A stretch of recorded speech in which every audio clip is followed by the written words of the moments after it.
Blog Talk Radio.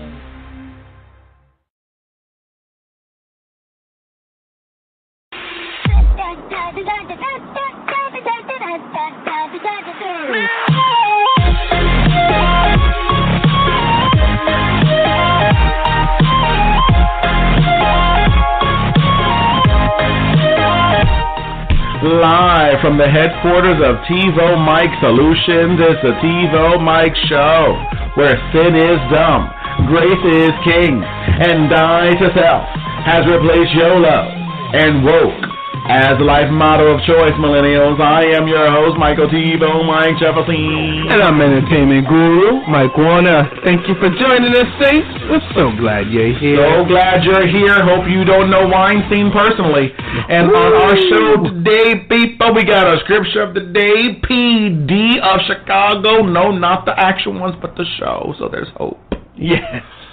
And, of course, on our What's on Our TiVos Tonight, because guess what, people? It's Hump Day. That's right. That means we're in the middle of the week. That's right. That means... Halfway done. Halfway done. My cousin, Shabubba Kwee, so wise. She's the wisest of all my fake cousins.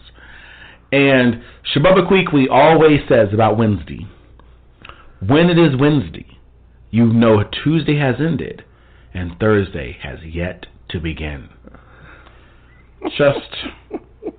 Just profound wisdom just radiates from her essence. Yes.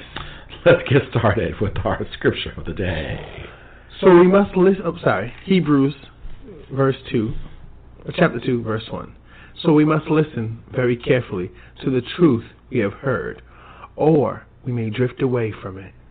Woo! Wow, that's right in line. Right in line. That wow. one just wow. That one just stabbed me like a thug for my wallet. That's crazy. So we must listen very carefully to the truth we have heard. I'm telling you, because some people hear the truth and we don't listen very carefully and we miss it. Yes. We go way around. And drift is an interesting word, because if you're ever just in the water, yeah, it doesn't happen fast. No. And you don't even move yourself. Yes. The water's naturally moving you, and then you all of a sudden you until you hit a wall, you're like, oh, how did I get over here? I was just looking at the sun. You were drifting. Yeah. Isn't there a song like Drifting Away? Anyway, I can't sing. I'm singing like Whitney Post-Crack. But you gotta be very careful. And here's what I have to say about this and how this intersects with pop culture big time. There was a book by Ravi Zacharias. He's one of the Christian apologists. Yeah. So his assignment from God is to literally go to the top believers of other faiths and smack them in the face, say yours sucks. Like, that's, in essence, the Michael version of what he does. He literally, only on purpose, on paper, before the month begins, goes to believers of other stuff, and they're at the top of their game. So they're the intellectual, they know they've studied it. They're like, it's not the average follower of that faith. Yes. Because as we know, we can find Jimmy Kimmel goes on the street and talks to the average Christian and asks them a question. They probably don't know the scripture or whatever.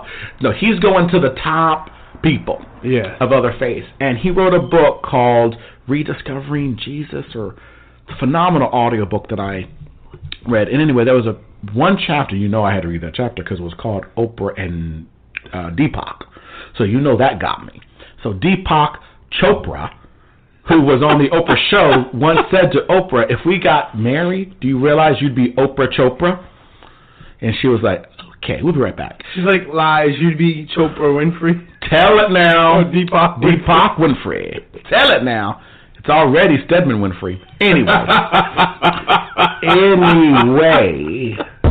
what I liked was he used her as an archetype. Yes. And he used Deepak Chopra as an archetype, because what happened to Deepak was the Indian faith, I think that was the Hindu. Yeah. So the Hinduism, he took aspects of it, tweaked it, and he made his own following that looks incredibly close and similar to Hinduism.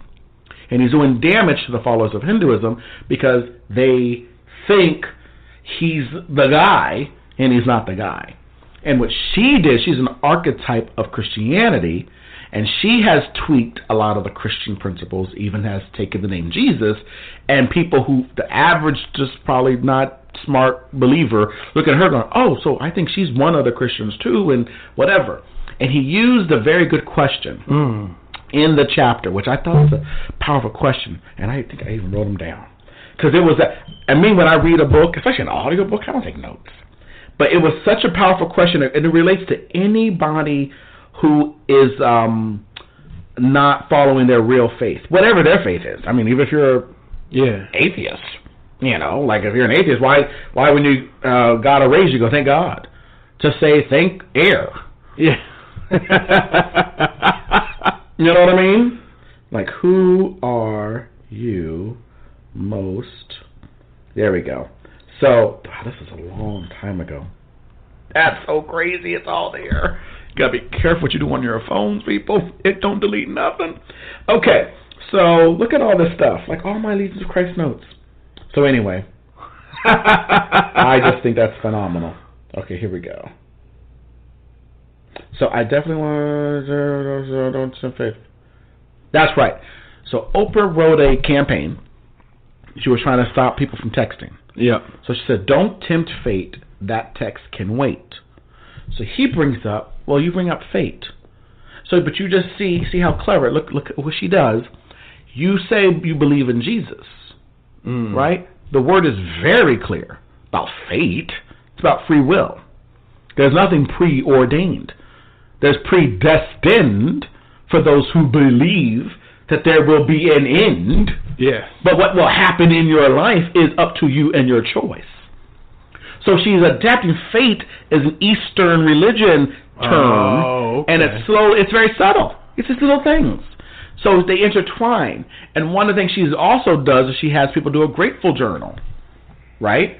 Every day you do 5 things that you're most grateful for. She goes, and he asks a question. Well, hold on. Since you don't believe that God's the ultimate authority and all these other things, and you think it's universe and aura and eyeball and moon and star, and you're talking about gratefulness, well, then who is it to whom you are grateful to? Yes. And I just thought of that. So if you don't listen carefully to the truth, you can drift from it. See, she doesn't go to the fellowship anymore for decades, right? So she's going by 50 years ago. What she can remember. And she old and black. And she's amongst a whole bunch of rich white people. No offense, but a lot of rich white people aren't Christians. A lot of them are like, pedophiles, and they did their thing, and they raped the earth and killed an Indian and everything else. Just saying. That's true. Not saying all you are bad. Just some of you. Just some of you. Not Milo Ventimiglia, though, because he's a miracle. Thank you, Jack. You get a pass at everything you do because of Jack. And Lawrence Fishburne, you don't get a pass on nothing because of your character, Ike Turner.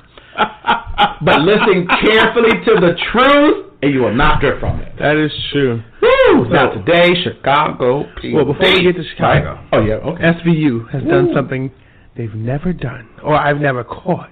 Wait a minute, they've never done seasons of watching this show. They've never said they were wrong. No. Oh. They've never, until this week, repeated a story. They actually did an actual repeat, totally? No, not a complete repeat. So back in season 10 maybe? Maybe not 10. Back in 2015 or 2016. No, 2015 or 2014. Okay. They had an episode, it was episode 10, it was called Strangers. And I'll let you know the names of this. A lady comes back into the world after having been kidnapped or disappeared. Right. And she tells it, she's these people's daughter. Okay. So they reunite her with the family, and it's a mom, a dad, and 2 sisters. And then the third sister that reunite with her. Yes. Well, the older sister thinks this stranger is just trying to get the money that the family is eventually going to have. The mom and dad are ecstatic to have their daughter back, right. And the youngest sister doesn't believe her. But everybody else believes her. Huh? But everybody else believes her. Well, because she came out publicly saying that's her family. Well, what happened was, it wasn't her family. And the reason we found out after you watched the whole episode was the middle sister's the one who went missing. Okay. The younger sister actually killed the middle sister by accident. And so she knew it wasn't the sister. Yeah, and then you watch the whole thing unravel. Because they don't know she was killed. Exactly. So, fast forward. Wow. 3 years later, 4 years later. We had an episode this past Tuesday. This past Wednesday, and I forgot the name of the episode. Crap. Uh-oh. But the girl comes in. The girl comes running through like she needs to be saved, and someone's following her. The cops bring her in. Oh. She let the cops determine that she was this girl of a missing family. So based on the stuff they found... Oh, so she didn't say it. She didn't say it. Okay. But then they found a missing persons report that was from when the girl was 6. They did the progression growth thing, and it very similar to the girl they had in front of them. Ah. And put in the piece together. Was she not saying anything? Is that why? Well, she didn't remember her name. She didn't remember. She just knows she got away from the kidnapper. They kept her. Why. So the family comes, and it's a son, a mother, and a dad. Right. And you try to figure out where they're going with it. Right. I even tweeted that I think this is a repeat. And what happened was the daughter, the girl who came back, she chose that family, but she didn't go publicly. She let like I said, she let the police put it in perspective. Okay. And like reacquaint her with them. So she's living with them and all this stuff. And they start talking, but they realize the brother is disengaged. Like he's not really embracing her return. Right. And the father is overly embracing the return. So now they're trying to figure out what's going on. Come to find out, the brother accidentally killed the sister when they were little. And the dad got rid of the body. The sister, the brother did. But the dad got rid of the body. So the dad already knew this girl who come back in wasn't his daughter. That's the Ryan Phillippe show. The first season. What's that, Shooter? No, when he didn't, they thought he was the killer. So they're investigating him for the whole season, and he's a dad. Oh, what's the name of that? I know what you're talking about. It was on NBC. Ryan Phillippe. I can't think of the name of it now. It's the same.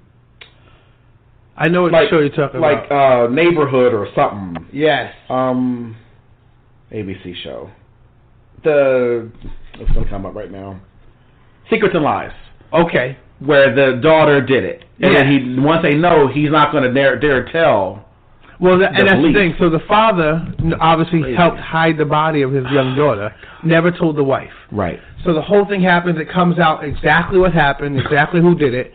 And the wife finds out in the courtroom what actually happened. Wait. So that's when it came out.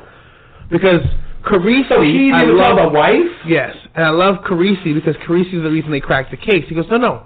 I remember that case very clearly. It was all over the media when that little girl went missing and that her brother was the last one to see her. Right.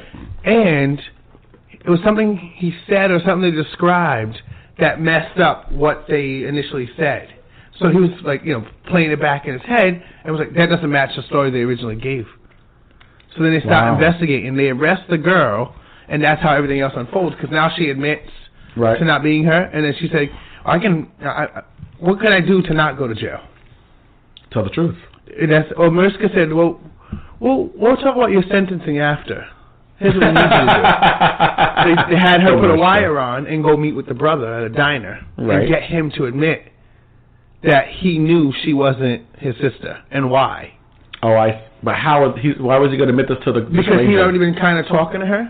So when she was living with his family, and she's in the diner. And they like that because now the heat's off of looking for the girl. And the mom is happy because the daughter's back. So he's talking to her, and he's like, "What the cops saying?" She's like, "They just wanted to ask all these questions. They were like really interested in how everyone was taking it that I was back." Right. He goes, "You didn't tell him anything, right?" She's like, "No. What am I going to tell him?" And he's like, "Okay, well, keep it going. We're almost, it's almost in the clear, blah, blah, blah." Wow. It's just, I don't know if I can trust you. So, can I at least know what happened? Because, you're going to hurt me? What's up?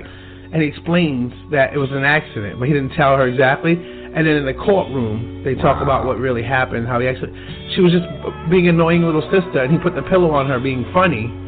to like get her from in front of the TV because she was like twirling around, but he actually smothered her with the pillow. The dad came home and realized his son just threw away his life, and he couldn't watch both his kids' lives be gone. God. So he hid the body of the daughter. How long did he keep the pillow over her? Long enough to stop her from moving. That's ridiculous.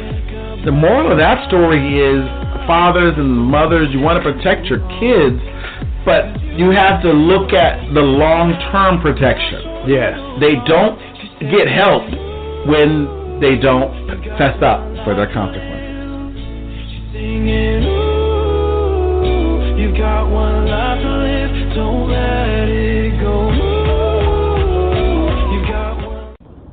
They say you are an all-consuming fire, the Alpha and Omega, beginning and the end, good and forgiving and living in your love that stretches from everlasting to everlasting. They say you give strength to the weary, increase the power of the weak, and bring the dead to life. You father to the fatherless, home for the homeless. You King of kings and Lord of lords, who created the cosmos without losing count of the hairs on my head. They say you are God. And when I think about you, God, I ask, what if all the things they say are true, God? What if the songs we sing are more than a metaphor? What if Bible verses are more than a cute Twitter bio? What if, when we pray, we're not just talking to ourselves? What if it's all more real than our current definition of reality can contain? What if it's all true? What if you're gracious? What if you're good? What if you're not meant to be understood? What if you give peace? What if you have mercy? What if you're a well drawing life for the thirsty, humble and fair? What if you care? What if you're here and we're unaware? What if you're holy? What if you know me? What if it's true Jesus Christ was your only son? What if he's the one given for all to break down the wall? What if your call is for me to be free and to see a new reality? What if you're the key? What if you're the way? Ancient of days, El Shaddai, Adonai. What if you are I am? What if you are? What if you could change me? Let your love rearrange me from the sin that estranged me to a Savior who claimed me. And even though I can't see you, what if I need you? And I know you will just be you while I sit here and ask, what if?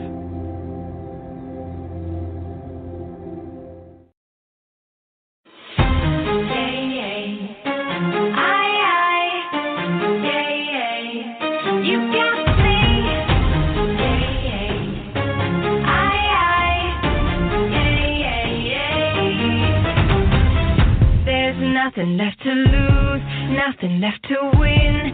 End of the road. Nothing more to say. In every single game, every single play, every day. Welcome back to the TiVoMike show here on Blog Talk Radio. The message is do not fail your children.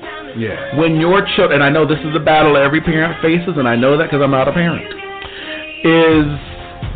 therefore I'm really knowledgeable. Is that you have to find the balance of letting your child experience the pain of their consequences to their stupid behavior, but not to the extent that they're ultimately destroyed. Yeah. Let them feel enough of the oomph. So if your kid accidentally kills another kid, first of all, it's okay to mourn. You just lost a kid. You have to bury your own child. That's the only thing I like about these TV shows when they throw, because now every kid's a murderer show. And what I don't like is they never show the parent grieving the loss of their child. They're so in the middle of, quote, rescuing the live kid, Such a stupid leftist. This is why I hate leftists thinking. But they do that. But you have to mourn your kid and then say to your other kid, what the flip were you doing? Why were you doing it? Talk to your kid and say, you know, age appropriate. Yes. What you did was a mistake. What's getting ready to happen is this. Police officers are going to come in. They're going to ask you questions. I'll be in the room with you. Okay? You're just going to tell the truth. That's what you're going to do. Police are human. They're going to see a 10-year-old and hear the story about the murdering of their daughter because of a pillow. Stupid. I mean, that's not a mistake. That's not 2 seconds. You had to really... And the daughter's fighting, by the way, to breathe. She's like going, oh, this is so lovely. And I fell asleep. So you were wrangling and wrestling with your sister. But you tell that to the police. They go, oh, you know what? Yeah, that was a bozo mistake. Get them psych help. And get them some help and move on with your life. Yes. But now the cover-up is worse than the crime. And the parent on the SUV show, whatever it is, didn't even mourn for their daughter. Right? That's what I'm saying. So leftist people, stop throwing all these storylines, which is the same one, but every kid's a murderer, and how that's gray area. No, it ain't gray area. It's black.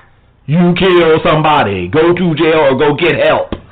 Anyway, back to Chicago PD. So first off, I just want to say Leroy Hawkins headlined most of the episode tonight as Detective Atwater. Right. So last week we saw the whole breakdown of the drug trafficking that was going on, and his little brother witnessed something, so he made his little brother testify. Wow. On just the grand jury portion of it. So this weekend, so it wasn't public knowledge. Well, God. This episode opens up with a call out into the woods somewhere, and it was about a kidnapping, or they thought, and they're looking for the kids. They find some kid in a shed, and when the kid comes running out of the shed, he's freaking out, but there's 2 other kids and they're dead. First off, that pissed Voight right off. Like, Voight was like, what happened was the kids, the people who lived next door to the building that was being broken into, the kids were being kidnapped, put into the shed, and sold on the black market by somebody else. As a dead kid? No, they're not. They were alive in there, but what happened was the place that they raided was a meth lab. The water running off the meth lab, these kids were drinking. One kid wouldn't drink, and he said it was so sad because I kept telling them to stop drinking the water, but the kids, they're thirsty, they're hungry, they're stuck in the shed, so they ended up dying. Whatever. That's how they opened it. And it was like, wow. Then you go through the whole episode and you find out with this kid victim stuff going on with the shows. I don't want to see kids dying. No one does, and that's why I think what it is the ratings hump to try to get things back up on the intensity. Because then you go through the whole thing and you find out what it is people who adopt kids like from other countries and things like that. Well, there's a thing and it's real. I looked it up because I thought it was just something from the episode. But in Illinois, they have a law where if I adopt a kid and I can't take it or it's rough, I can. And you say you want the kid, I can sign over my rights to you, and now you can be the adopted parent, and I'm free of the kid. Really? Yeah, it's some weird. You still got to go through like a court and stuff, but it's still something you can do. Wow. Well, these people thought that's what they were doing. The kid was pretty much giving up. So they find out it's a Vietnamese little boy. They go through all this trouble trying to figure out who his original adoptive parents were. To find out the adoptive mother gave him away because the husband was never home, so she doesn't say why he even wanted to bring this little kid home and all this other nonsense. Wow. It was sad. I'm not gonna lie. That part was sad. But the part that got me in the episode is Atwater is one of the detectives. Okay. His name's Kevin Atwater. His brother testified last episode against a known drug dealer. Okay. In the drug trafficking world. Somehow someone found out, and what they did was they cornered the sister. So it's Kevin, his younger brother who's like 15 or 16, and then his sister who's like 13 or 14. And Kevin's raising them. I don't remember why he's raising them, but he's raising them. So they some members of the gang or whatever corner the sister and like threaten her. And then luckily for her, someone comes down the alley so they leave her. But now she's kind of shook. Yes, because she almost got jumped.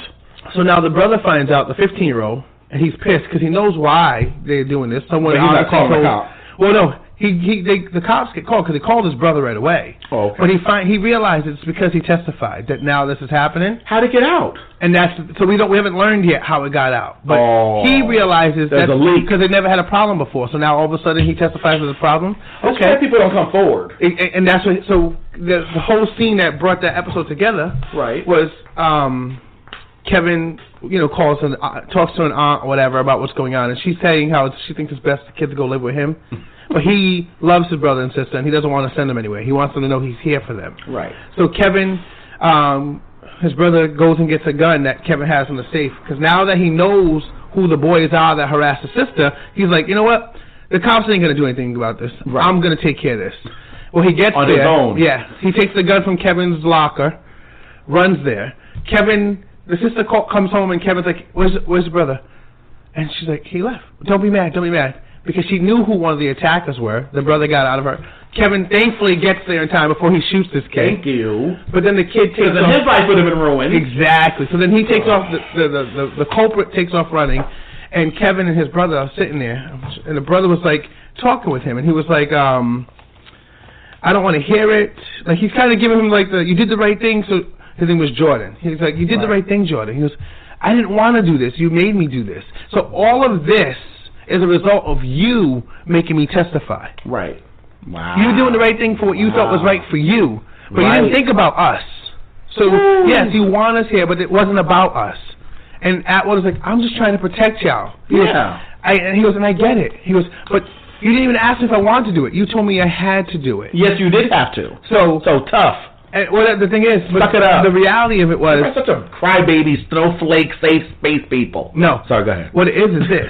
Being the older brother or being the older sibling, you always want the other ones to do what's right. Yes. Without giving them the chance to do what's right. Like, Good. He didn't give them the choice. Good. And that was the problem. Because you give them the choice, they'll do the wrong thing. Go ahead. Not necessarily. You have to give them that. Let's hear for the older brothers. No. Listen, I'm one of the older brothers. Yes. I did a lot of raising of my siblings. But that's when it hit me. Right. Because there's times where I would be like, no, that's what it is. Right. Well, yeah, because things have to happen. And it does, but at the same time, I can't take away from their experiences. Oh, yes, I can. I really think Jordan was going to testify, but the fact that Kevin pushed it like, okay, we're meeting with them now, you're going to talk to them. Good. He should have did his work. He should have made sure and that he was going to do it anyway, so what's the problem? It was just the idea of he caused his sister to almost get jumped. He didn't cause nothing. The bad guy did that. Yes. Here's the thing about the leftists. It's as a result of what he did. Always throw the result on the person who did the right thing. Yes. No, it's called the gang member. Yeah. And he knew the person because the sister told him the dude who did it, right? Yep. So why is he after the dude and having a speech with that dude before he popped him with the gun? Listen, you almost got my sister jumped because you almost did it. Yes. You did it. They don't do it that way. You know that. That's not a storyline. That's right, because the stupid leftists out there are all stupid. By the end of the episode, so irritating. Voight goes to check in on Kevin, and Voight was like, hey, how's it going? Where's the kids? Right. They all don't tell me they left. He sends them to Texas. It broke my heart. It broke my heart. And it broke the dumb storyline. That's so stupid. So you gave them what they wanted, you little idiot. There's people in Texas too. You can't run from gangs. I'd be the first one to live there. This is the TiVoMike Show. We'll be back.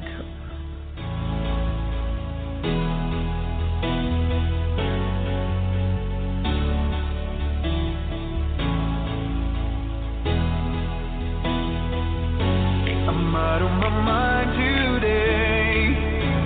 You just don't feel right for me. But no matter what they say, 'cause we're still together. They said all the best things in life are free. They're full of You gotta pay bills. Gotta save for retirement. What are you gonna do? Become a drug dealer? Sell your kidney? You gotta get real. TiVoMike can help you. TiVoMike's money coaching program will help make more Benjamins and less Jacksons. TiVoMike will help you deal with collectors, pay off debt, and get your life in order. Let TiVoMike show you the money. Visit TiVoMike.com/money right now. That's TiVoMike.com/money.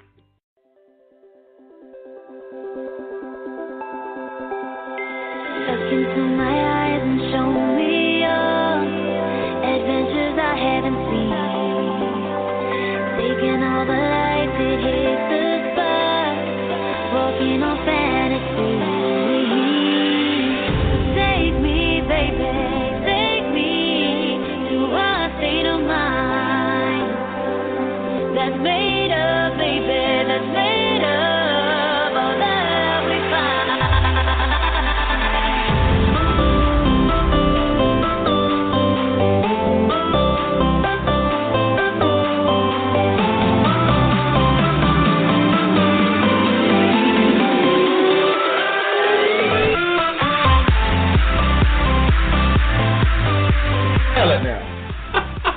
I love it. But I mean, the episode was so good. Seeing the whole thing go out together, the whole piece together, it was just so well written. Right. Like, Dick Wolf is doing the damn thing on NBC. Yes, he is. Because I stayed into it the whole time, just like, oh my God. Like, every portion of it was like, what is going on? And you got to mention what you said during the break again, because he gave them what to do without giving them the reason. He didn't explain why it was the right thing. He just said, you know what, you're doing it because I said so. Right. But at the end of the day, I mean, yes, I'm that person. You do it because I said so. But I get, because he's not their father. Like, had he was in the dad and it was that case, then it makes sense. But you're the older brother. So if you being the older brother, you have to kind of know the distinction with when you're pushing the because I said so, or I'm looking out for you. Wow. You have to know when, because I've been there. I've been in that position where I'm pushing too hard. Oh, I always because I know what's the right thing, but I'm not giving them the opportunity to even come to why it's the right thing. I tell my brother all the time, because I said so, because I'm the one who, I'm here, and I know what I'm saying, and I'm older. I'm old and older. Do what I say. Find out later. But On Our TiVo Tonight, folks, as you know, SVU and Chicago PD. That's right. I can't. I'll be watching. Definitely tune in. That's right, people. Tune in to Hump Day. I pray we helped understand and illuminate possibilities. I'm getting ready to start the Aladdin song. But you have to understand, people. You do have to tell people what to do, but you must tell them why. If you want them to be successful. I think what Mike is trying to say, through his wonderful, he can receive from the SVU world and the PD worlds and all it is. He's saying those convinced against their will are of the same opinion still. Yes.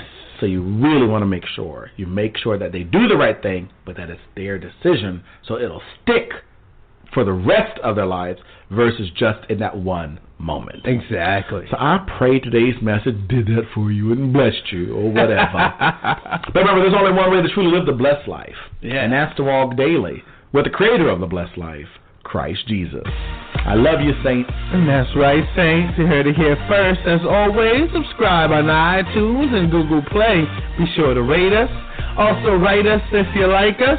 If you don't, never mind. Tell it. Until next time, I'm TiVoMike84 on Twitter. He's TiVoMike on Instagram. And our show, The TiVoMike Show, is on Facebook. Follow us, favorite us, retweet us.